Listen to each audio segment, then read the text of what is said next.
Yeah, come nga start saying from the beginning, yeah. I don't tell you, because ni dream sort of. If I'm like a live from like I started from la man fake so at first support man taraje even from mole from any minute ka wali laran killing I don't know if you get it. Yeah.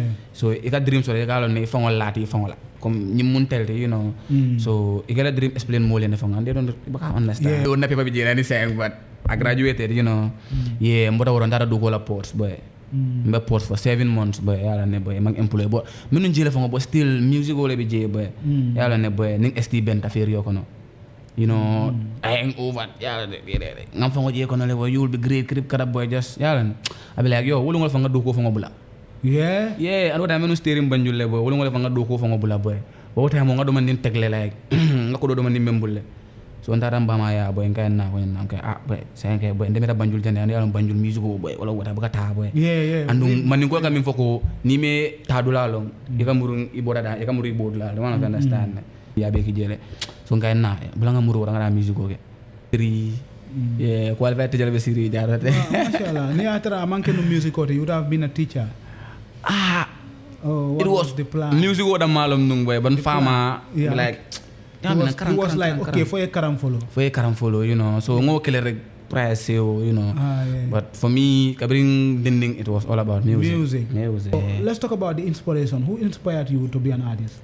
ST yeah bro since primary school days boy I song solo nunga ka song ni musiko yo sa boro musufingo o song like inspire nak so menun jele so ko nga play le wada mo fi la voice all you realize notice it up aka dofle cause nimba start kan nung ya long ka different artists wala la moy so do bije fang nse rap no nga sound like nying because mbol la moy kan nga rap nga sound like SD because mbol la moy kan but nara stop le nara ka nying artists wala fang be ka start from everybody but mo ke la moy saying anymore so nsi tale saying mfang was all about me reazalim ka make sure ko mbe fen for is me because e ga jale ngat music ko ga ba ni nyina kamulia ole music ni nyina lo voice kamulia ngajo ko no fang be is not so I stop and focused on me boy writing kara studio ras bj and direct properly Kolkata for saying I'm here so no nyim bota wol to bo nga feel because ni ko imanke forori we ku jamale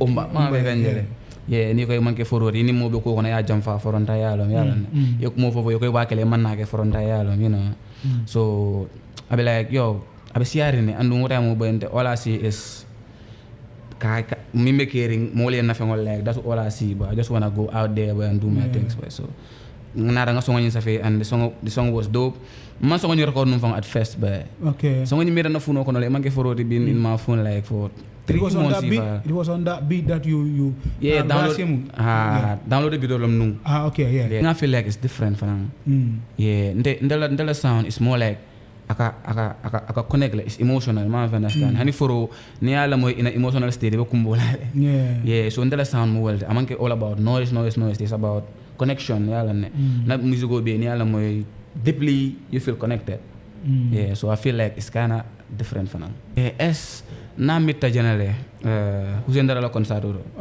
wala na first time because nkanyo je media kono le ko ta tenje la na fana yene lume we guy we yalo ne ngai raba ngo batale ngeje le be lo ko la be you do be so nkachara tapto ngono mbal exchange yalo ne what sport fo ngai be so sen ne na ko ye be sen that's how we meet wala na first time odi be husenna nyin so the charisma it was like love it was all about love na should we see so ilo video nying aita how many months like ko do nyin dajale boy ameta le boy cause bata ngapata record le ameta boy so you can't handle every day he will summon that like you struggling to get a video for that nga struggle ngabadi ngol call boy ngabadi ngol call because mingera so bara bolom rek yedung le beres ya bosa do so ta ya mo iko kele Nyamara bro so come like ngale ja o bakele be so comme i ka so muntal bañu la no amenu yundum le fanan so yundum lo kuru karal do tenting ba bro ya kata ya lebere ya ge yo 250 la boy 50 yo chop to ajo bage comme like ni be bungolo kanteng block sol iraki roll ya concrete goal aussi va so aboko le lo first video ya ko do ni wo min sol ya side hustle abe man si fon ko so yol na da ya sindi ni be jube kan esti wol dala wol jitu wol What do you learn from the industry? Industry ni kanandi monela. Come like now as you are growing up. Yeah, follow nung. Nka sile nka over complain from abe. No, nyi mo bukan promote. Why bukan promote krap go over complain man venje. But recently come best statement do sending ngaming realize wala promotion no start with yourself, you know. I can start from it from all. With the output. Yeah, with music you produce. Yeah, ne boy research more you need at first. Yeah, ne boy because mo bukan mo forcer pour song like ni like iba use la boy obviously yeah ne. And you make sure that platform so like if I go push because if I go say if I go push no ni mo la if I go push can then is na push, you know. But at first ndanga mera what problem be it takes you boy pre if I go falling yeah ne boy believe you know boy and it was sacrifice so ni mambo nung su maybe ni den taraje you know.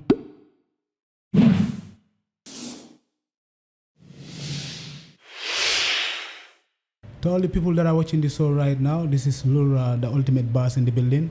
Today on this show, hosting one of the finest uprising star that is doing it big time on all platforms. This boy has been doing some waves in the Gambian music industry right now.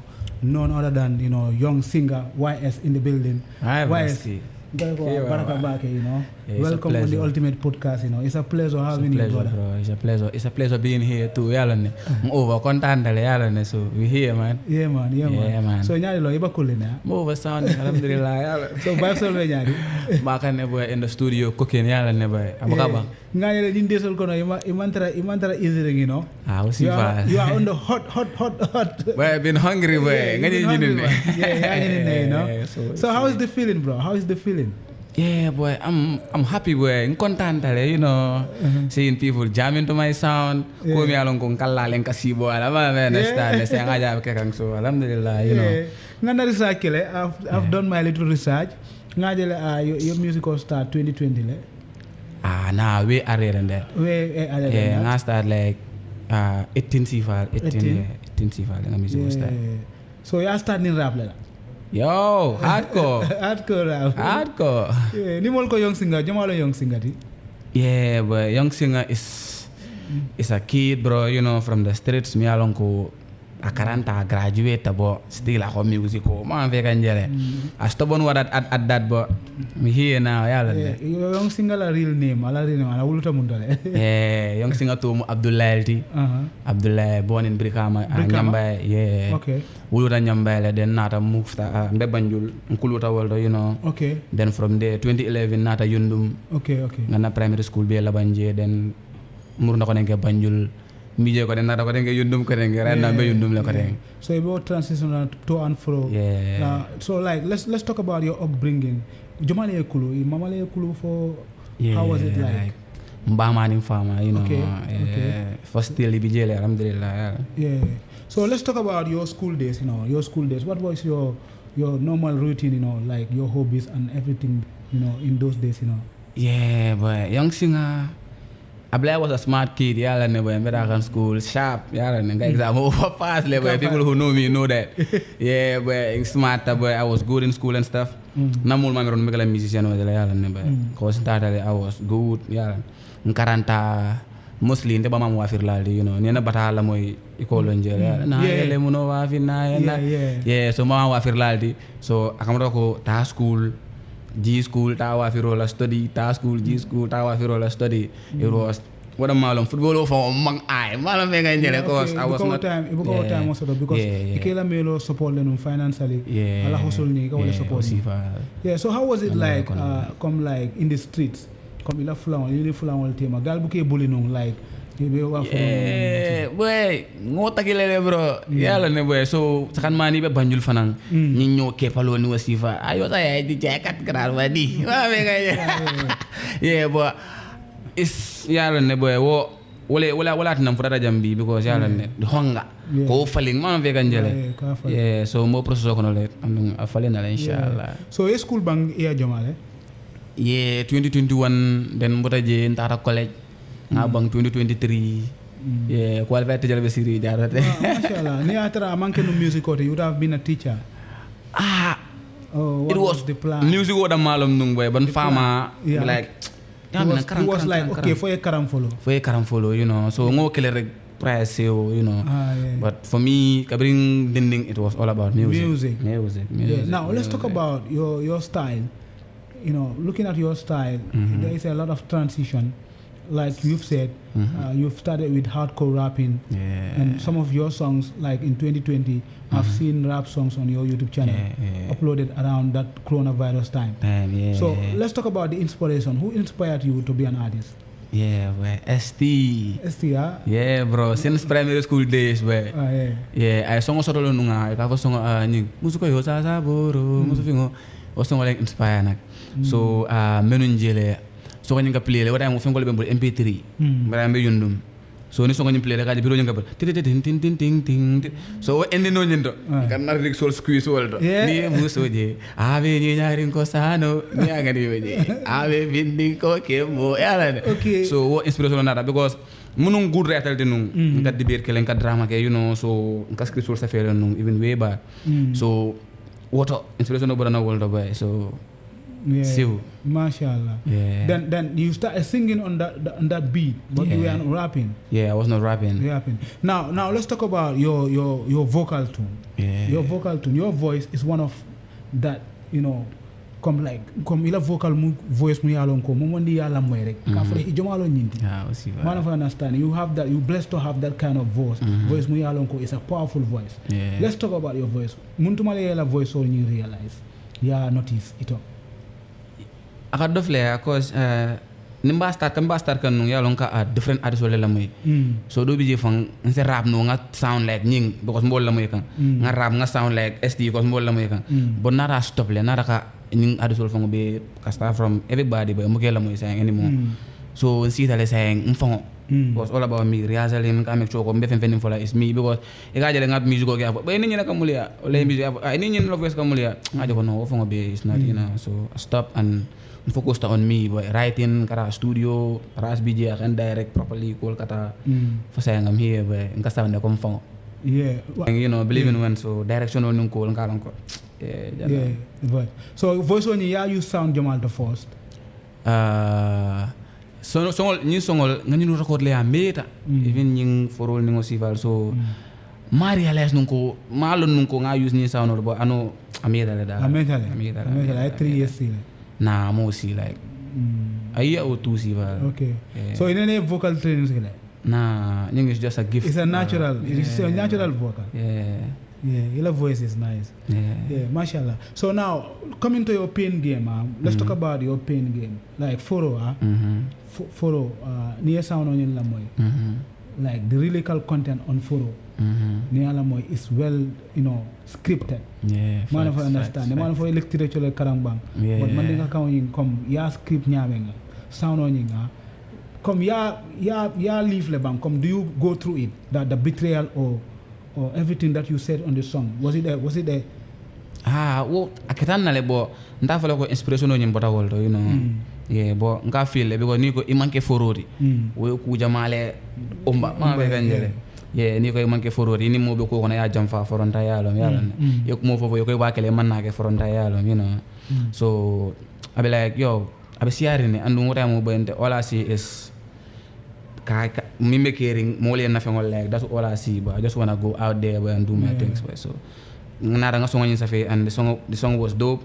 Man song you record nung at first but okay. Song ni made na phone ko no like manke forori been in my phone like for it was on that beat. It was on that beat that you download the video lam nung. Okay, yeah. Video ni mo download the video ben na phone ko no. Nga sa fe lo nung way back ma record fanga ba. So one day le nga SBL interview je because nga collabo ko fa yen nung. Ba nena da nyina wala le fanga ba. So nga interview je yani nga njuma nga collabo sala ko yong singa wa tara imanke forodi ben dala phone ko no. Meta. O so mon tara studio don ko rasio ko aba nga ni record imanke forodi because S nga sene. So that's how I recorded the song and send it to S. Yeah, also man that recorded. So you and S boy, relationship between you two, start tamunto man. Yeah, S na mita janale. Husendara la konsado. Okay. Wala na first time because kanyo je media kono le. Ko ta tenje la na na yene lume. Bengai boy. Yalo ne. Ngai ra ngo batale ngeje le boy velo ko la boy you do boy. So nkachara tap to ngono bal exchange yalo ne. What sport fong ron kay boy mbe songo sen ne na ko ye boy sen na. that's how we meet wala na first time oti be Hussein nañu so the charisma, it was, well, like love. It was all about love. Love, yeah. Yeah, mashallah. There all along, I was thinking it like be steering around Tanjele, come in Galvez, Tanjele or stuff like that. Nah. My mind was like, it a most combo sound artist all day. In real life, Hussein na sole okay. Yeah, it was the first time. Yeah. So like I can see the vibe, that Combo South vibe. There is a vibe that is grooming from Combo South, and you fit in with that vibe with the song 480 with S-Boy. So how do you see that vibe? How do you see that vibe? You jumping into that kind of music, and now it makes you a popular artist from the vibe there. Yeah.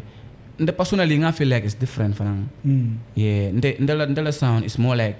Aka connect like it's emotional, man understand. Hani foro ni ala mo in an emotional state be kumbola. Yeah, so ndela sound mo well. Amanke all about noise. It's about connection, yala ne. Na music go be ni ala mo deeply you feel connected. Yeah, so I feel like it's kinda different for now. Yeah. Now, let's talk about your life now. Your school band. Yeah. Now, since when? Since 2023 lang college bang. 2023 college bang. Now, what is your relationship with your family? Ila mero, ila dad? Yeah, boy. Na daddy video la cool, you know. Yeah, na mero fanang atilon na biggest fan ti boy. Okay, they supporting. Yeah, boy, fully. Okay. So do you have siblings? Yeah, boy. I have bunches of siblings. Yeah, Dokomal be mbul lentam flan jamal, you know. So like I have like more 4 young come wala 5. Okay, mashallah. Yeah. Now you doing music like in the Gambia, like come like before you having your name out there right now, come like as a beginner, you having your name out there. What are those struggles you go through like before maybe like even Ras Mitla and Il Ras Fanang Allah Doko come? What are those little obstacles ite as a upcoming artist, you are working to get an album, you are working to build your first concert. What are those obstacles you feel it, okay, Janibe it sound also? Yeah. Come I start saying from the beginning, yeah. I don't tell you, because ni dream sort if I'm like I started from la man fake so at first support man even from mole from any minute ka wali laran killing, I don't know if you get it. Yeah. So I got dream sort ka ne from lati from come ni mun tell so I get a dream explain more in the phone and they don't understand. Yeah. They don't want to even support. Because I'm a sense give you that motion. Yo, yeah. So I don't want to boy so I start le boy malon studio from Bedamendo, o from no headache studio Bedamendo because nga fe nyame boy what I'm school study wafiro and was civil, so say me that studio me from I don't even know. So I ko do bije ka fa MC Ndana yalla ne. So man fa yalla ne bang. Yeah, bad artist, so I be jele from boy ka ji stage boy ka approach ka for boy nanan boy nari lom sama studio Banyula sa UK la. Yes, I UK la.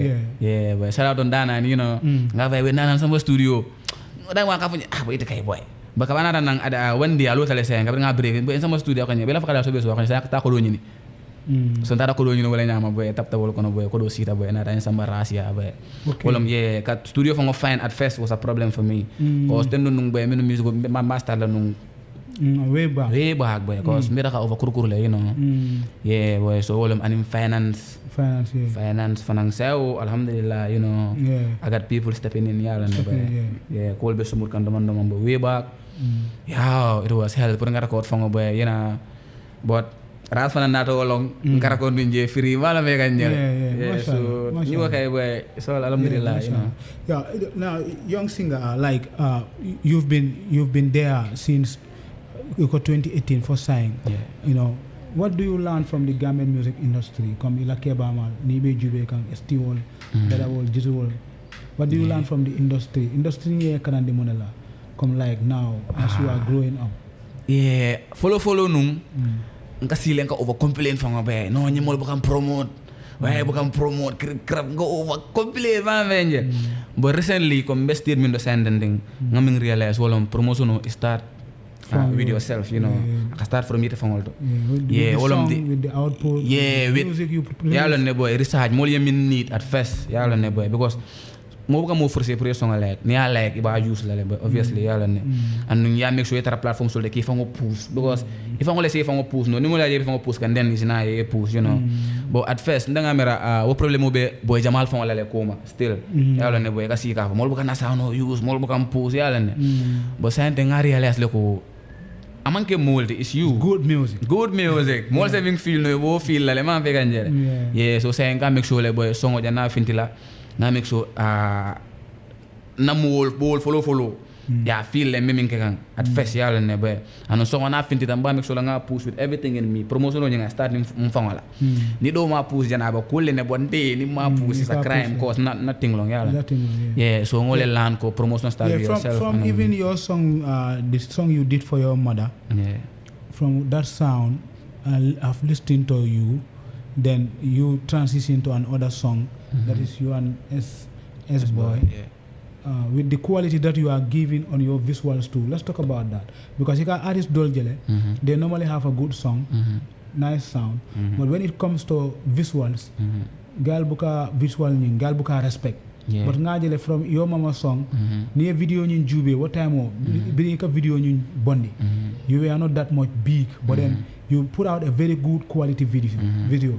So in terms of financially and in a video how do you manage to produce those kind of quality videos with the expensive status of visuals nowadays in Gambia?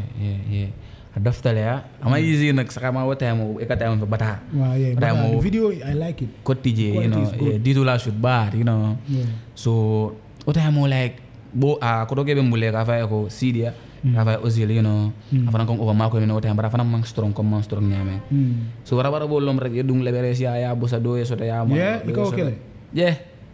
nyama na bro so come like ngale ya over kele be so comme ka mun dal bañu la no amenu yundum le fanan so yundum lo kuru karal do tenting ba okay bro ya kata ya lebere ya ge yo 250 la boy 50 yo chop to ajo bage comme like ni be bungolo kanteng block sol iraki roll ya concrete roll aussi va so aboko le lawo force video ya ko do ni wo min sol ya side hustle abe man si famo ko so yol na da ya sendi na shoot aussi va so wo lawo video ning ayta how many months le ka ko do ning dajale boy ameta le boy cause bata ngapata ko le ameta boy so you can't land every day you will summon that like you struggling to get a video for that nga struggle nga badi ngol call boy nga badi ngol call because mingera nsa shoot no ay yomba man ve understand comme ten yalla ne 5k video yalla ne taba yomba rek bo tay mo dafa nga dream so pour nga songo release I play on QTV I play on GRTS bo munun nat heady call ti man ve understand anu ka brin dinding call nga bol jela musical ka play je so I don't day so nga ne pro weke nga quality need le man ve understand ko nene songo samba jele e ma play e ma fanya le ma play bo ngalo ne because of quality wala ne ma play understand so ngonying na next time me mbondila face bat saje na frata je ba play la anda kada wala nyama frata so you wake up with that spirit every day comme kata hustle ka ko do landi so ika di jomala shopkeeper o ika ma way fine ngama ko bidu goro bidu tido bije masali ngala be ngaba ke wel do be ade studio le so ni kabiri bagero ke comme how much was the total amount yemum bondi je itata galia flop ye pour video ñum le nga teglu nung for 5k so 5k ngole di nun ditula okay at first bo gote mo ditu ka surin ken nun ning 10k la so nga 5k di ala jibi amita nyame fo ngade so nga 5k di ditula o meta mbette ki na baka si mbette because da sa mul fana min ko fana nyanda ka bojele ko do baka si je mbakang ba sen di develop ada 20k still ndala 10k ngamin deposit pour ay 10k o bi je wala be ganjere ngam be so mi je so ngadi du call nga boy so correct boy sen tentim boy la nga na shoot boy mbasin dikan na ko nye boy tanda ka so nga 20 la de ngay ko yaani so ame balal ala balal le akanya boy nga so nga 20 la boy ngay boy je bo tam ndaka half di lo tam tennom ko ko nye boy sen be 20 le saya la mi nekere saya bulan ning ani diambang saya ngajibe so ani andiam da ya fenga ko ne sayang boy alon purity sayang ake 15 design because boy o mi tele ka video deposit boy ko sayang ko ga 20 di boy nga boy 15 sa bla nga jiwe nyaade lo so na nga fenga fo 10 sita ngano cousin ko ngam fe nga ko nga ko so boy di do ka so nga 20 la de say wa jinno mo le 15 Saya job telephone sota saya fa de fa fula khang we sa ka dawale nyama ngasut. But it was different with the other song. Yeah, it was different with Foro. Foro like you had a full sponsorship? Foro fongo da mo sponsor man nanum fongo de. What I mo racial VJ, you know. Okay. So agana easy tele yalla. Okay. Yeah, what I mo racial VJ. Foro the video I like it. Yeah, I like the concept and then it's really clean too, you know. Yeah, Jesse Lala should bad you know. Very nice. Yeah. The quality is good. Easy. Yeah, that is good for you to open up. I'm loving what you are doing because most of the time, fans all artists jele on TikTok. Yalo, you be swag inten, yalo, dribble be lad inten, yalo. Yalo, come you be la cool challenge. Crazy, but yeah, but ninga fwe. So, mo kamera comme ça no ni ikanale rek. Yeta studio ya denkili rek. Ya fundindi gale. Imalon come sometimes one song, then you can fundindi like a dream of your life, like every day you can try you're thinking of how to release that song like 1 year, 2 years. Yeah, bro. A song can be in the studio for like ages. Then I funti, moli again. Yeah, man. You know. Yeah, boy. Adoftale boy. Ninga story for boy. A short one boy. Sacrifice boy. Wole mfutandi jang boy. Yeah, a whole lot of sacrifices boy. Because boy, niya imagine but at college le boy and qualified le boy. Although na people be ni saying but I graduated, you know. Yeah, mbota warantara do gola ports boy. Mbe ports for 7 months boy. Yala ne boy. Mang employee boy. Minun jele fongo boy still music ole be je boy. Yala ne boy. Ning ST Ben ta feri yokono. You know, I ain't over. Yeah, ngam fango je kono le boy. You will be great. Krip kada boy just. Yala. I be like yo. Wulu ngol fanga do ko fango bula. Yeah. Yeah. Ano da menu steering banjul le boy. Wulu ngol fanga do ko fango bula boy. Bo ta mo ngado man din tegle like. Ngako do man din membulle. So ntara mbama ya boy nkai na ko na nkai boy sai nkai boy ndemeta banjul tane andi alon banjul music boy wala wata baka ta boy andu man ko kam foko ni me ta dula long ikamuru iboda da ikamuru ibodla do man understand so yundum mbama fa ngobota woldo je fa ma fa ngo yaldi you know and dafa ngana dindi abe ki jele so nkai na bula ngamuru wala ngara music ko ke bo la fa ka murun jele bo ma la fa rasti mbama la set mama la set ya bina kelo ko mbota mbama ya antara mbama ya re me understand so ndara na own set ndara wala nga luwa so ta boy bunding boy taw fef boy yeah bro do bi je luwa so ka changle fa ngoni chantan kan o cousin ko ngam fwe rasiol boy bila wure luwa so to bay tenteng boy because kam nga bonan naya na ko nyoko ebe do ko bula kay be ta kan jane amaro essence me ko nga fe ndem dim fulan jangol you know yeah family ndolom fulan nyako ko nako do ke bi jele bo afana man financial afana man strong you know so mbebe struggle kan boy so nde qualify as a teacher ndelo fa bo santo fa ko ma songal di we wala me kan jel so I feel like mbita do ko nga ko do kam na no sifa be like no one thing boy music mbole kala yalla ne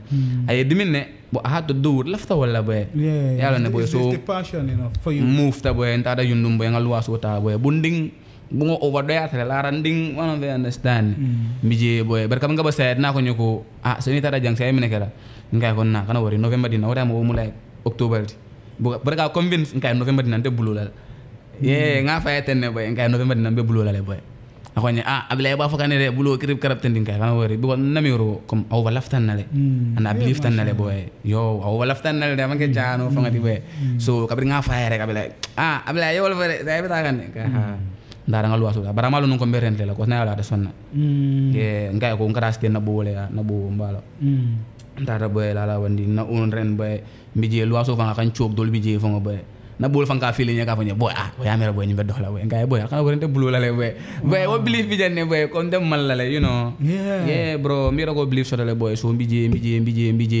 bo bu nga ko no foro sa feta wol you know foro na da bulo da boy yalla ne boy you know. So I met a man like Mighty. Kodo kebe mbule ka fa Mighty another nang lately bro, you know, pro support. Aja ko bungo mam faja mbunda en samba lado. Ma vega njele boy. So you know, it takes you boy pre fa falling yalla ne boy. Believe you know boy. And it was sacrifice so ni mambo nung su. Maybe ni den taraje you know. Yeah, I'm feeling that. Yeah, so it's all struggle so long boy and it's sacrifice jama ba boy. Pro nga futa jang boy. Most of the time artists do sing songs through experience. Was it for an experience? Like I've asked it on the first, you know, I'm repeating again. Was it a betrayal? Yeah, really a betrayal or? Boy, more than heartbreak, boy. Yeah, because of what? Poverty or what? Siapa lah? Siapa lah boy? Adofta lah boy. Baca apa yang bulal aku nyata bulul. Wow. Yeah, bro, it's sick, you know. Chepe mbula ko nyete bulu la but you know. Because she didn't believe in you then. She did at first. But now I'm come for more later again. Yeah, boy. But now I'm here, boy. I'm blue, so it's obvious now. What I remember one thing, man, I understand. That was a motivation too, you know. Yo, jere boy. That was a motivation too. Go over and guy nyamara, malal. Yeah, boy. It's bigger than just yala ne boy. Sungudi ani kambani boy. Nying is yeah. Sometimes through experience you can turn them to be your success, you know. Yeah. Sometimes some of your failures can be your success, you know, especially a musician. Yeah. You know. So like let's talk about certain things muni alonko. The people hardly talk about them. Musical, ika safe muntumale. Come ni be happy for when you are on your lows, or when you are down, or when you are high, like you be happy, you know. Time jumale vibe sol kana, relax sol kana ila kumoto. Yeah, but come defanang safero, nkake no anytime, anywhere. But nkage na je ko dame ndo wolom nimba muto right now. Comme sente ni de ku kendela jang. Right now tending comme bo safela bo over. Bon ngatara fili no ñun kono wata mo ma understand. So mostly fango boy ni mo set problème so nga joté fango. Yeah, but safero fango in general boy nko ke wato bel. Yeah, ko sentending boy musical is the only thing I'm doing, so I'm focusing on it 100% boy. Sometimes fanga feel like comme sentending ñanta ko over ñanta ka safero ke bay focus ko man ñanta seri nga edul. Nga do nga every day ka safero. Yeah, every day bro. So ila sound ila musical. You first create the hooks, the melodies, the lyrics, then yeta ras ya for you can beat all the moy. Then after you write from the beat. So you can beat all download le. Adiventale. Yeah, comme momento ka taraje song bu kala banno comme ka start le tap tap nga tara kudo kam. But do ka taraje si song flash ba sa fe no fon. At the same time. E de fon la ni ko ka tara wata mo inspirational be faring tap man understand. Nga song sa be tap nga boji. Saka man dem rapal dinu, you know, saying singing mbole ke kan mo. So aka easy le. Easily when I'm singing. Mashallah. Like if you are to ask you come who is your next target, Nico, okay, combination in artist Joma Laftaka. In your mind right now, Laftaka Musoto on a song. Yeah, kabirin dinding dal na dream collabo mu ST okay. Yeah, but right now nga ST sort already, you know, like 7 months ago nga ST sort collabo la. Mashallah. Yeah, and we is already shot and I will drop kan as my next song inshallah. Okay, mashallah. Yeah, boy, so sentending woeful filter so mba shift kan ne. Yalla ne boy, so saying Jizzle boy bad bro, nga Jizzle sort that would be great boy.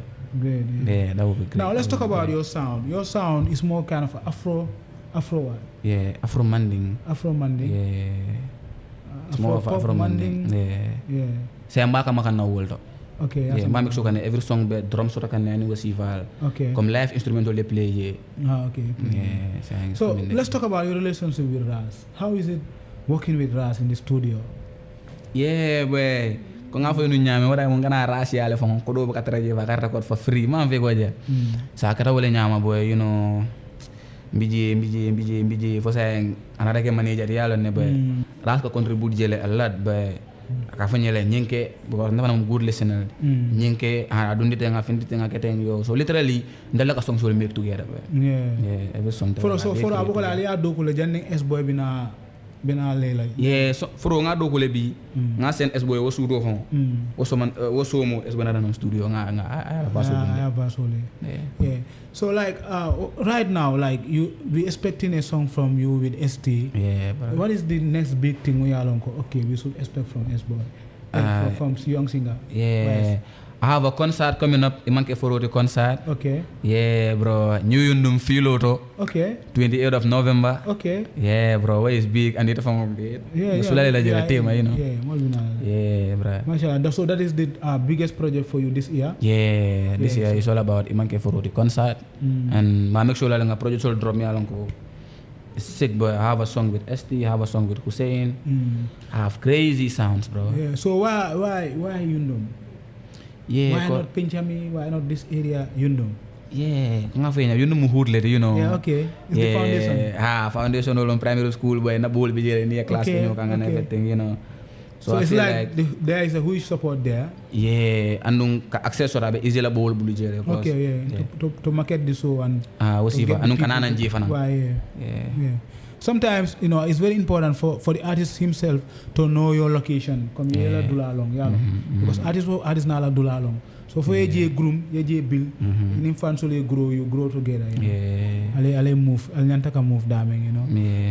Like I really appreciate you being in the industry because you respect go sotole, fanang ye patient sotole because me, we've been talking online for 2 years now. I think. I don't know a year. I could remember the first time you reach out on TikTok. I was like, okay, I've watched your video with Mama. I think we need another 2-3 songs before you come. I don't understand it. When I bring ye for release, I was like, oh no, munge overligay because like so degule vocal tune bi, nga dega style bi, nga dega tamit tech bi, di nga xamne comme nekul comme dafa tok rek mu yakamte pour bulu nga fa mala ngay liggéey pour wara bulu nga fa mala ni te dang ko disaf I don't know whether Ras notice na sa vocals bi sa vocal bi that natural voice boko chaane it's dope aba kullin ne adetinya la buka pon buka ko keso it's really dope so right now like we've talked about a lot so what do you have to say with your fans muri alon ko ibela moy kam bi teng yalon what information and what do you have for your fans boy ka foyo ko imanke for the concert is coming and kumang start boy kumang start bro boy send them boy nga kumasi man understand boy and we here boy anung laftale boy mo be energy ni maintain boy keep supporting young singer boy anung ni ko good music da malong boy ate sila bro ate sila so are you still going back to Brikama or you still idanta yundum le fo farato fo music is it going to Brikama because Brikama is the foundation too ngolo fwe andung yamba ko masare wol to boy so bro boy I have crazy love there boy nda Brikama fa marché kono boy I take pictures like yo bro Brikama is home man so like if we should ask to pick your favorite Gambian artist we alon ko itefana ngaside ya fo okay ni mun na started who would it be? ST man. Boy. Ala rap side or ala singing side? Boy, ala rap boy. ST la wado tiji album boy. Fobi abe na funo kono bro. Fobi bro. Ngola mo ile like yo. Boy, nte personally one of the best album the nene mi moy. Bro. Boy. Fobi sit and listen up like. Yo, Mandinga warrior be dame na. Klimba yol boy. What was mad, bro. So industry if I should throw this question to you, Gambian music industry yaje nyadi le. Come as a artist, me alon ko industry nying kono. Industry nying feel like abita kan cool andung never focusing on one side le wala ndal young generational the impact we are making is huge. So I feel like boy is so important boy pro young generation of an rise way back abaka kanu wanyama mama understand I was saying it's being that way then so ite I joro start le for imam booking start kata for kind of feel like okay you started eating or still on the ma it follow so ma it still be grinding so what are you waiting for wala lombe I wanted to do a tour at first imange for routine but no more they feel like still adasatale. Man understand. They feel like I can do more because some sort of they don't know what we have in the kitchen. So now be filtered and time water and be filtering. Man very angele. Sari ya ikodo yodomo. Okay. So abokale imam booking start kata follow. Okay. Why more reach out for bookings? Jama ba fongo boy. Basel boy. Jama ba. So itela man start ka booking staff. Ntele ko abla ngal limbak follow rek ngat. Because some sort kanale boy. I sense make. I sense make then just come you rush on going on concerts whilst the songs are not that much ngataje 2-3 minutes la nga ji nga sey na nga sense me bandara fan sole satisfy thank you so much for passing through this is our first session ngalo ne like around November ma fo ni so nyin kana e me so lale after we review some of it ila boss fana ambassador la ras we ablanga special thanks di mol la I have people supporting my career man like Ras man like Mighty these people are people me along go boy be jele boy campus boy andung Ka fo boy fansol be ko minaka ne and we coming crazy inshallah. So now how is mom feeling after for Boy, na pangkalale boy. Nice, a proud mom. She's proud, huh? Yes, she's proud boy. Anak apa nyele? Apa nyele kay? Kafe na pwede na bulo lele. So I can see TikTok la akela ba sol je mulka ba challenge. Kom esa no fango user aya ma repost aka kolle. Ele ni use le ma repost ko. Ele ma repost ngai na ma. Ani ma ngai bili ya sia da repost no la. Yeah, bro. Aka support wala nyama be. Yeah, mashallah. Mother's love. It's huge. It's the best love, you know. Yo. There is no love like a mother's love, man. Yeah, you got confident ne boy. You got on ne boy. Na bi jela ba kullin ne boy. Yeah, man. Yeah, thank you so much for passing through, It's you a know. pleasure, boy. Ultimate Podcast, you know, subscribe and watch out for more artists, you know, coming on your way. This is the ultimate media Gambia, Lura. Subscribe and follow us on TikTok. We're growing, Facebook, we're booming, IG, we're doing our thing, you know. What are your social? Tell them your social. Let them Yeah, follow. boy. I am Young Singer boy on TikTok. I am Young Singer on Instagram. Young Singer on YouTube. So I'll tell you follow boy. You know, more songs coming boy. Bad ones, boy. Yeah. Bad ones. And so, Okay, man. yeah. Binda kaya natal din yun eh. Ay, baru mulai natal, we do our grips.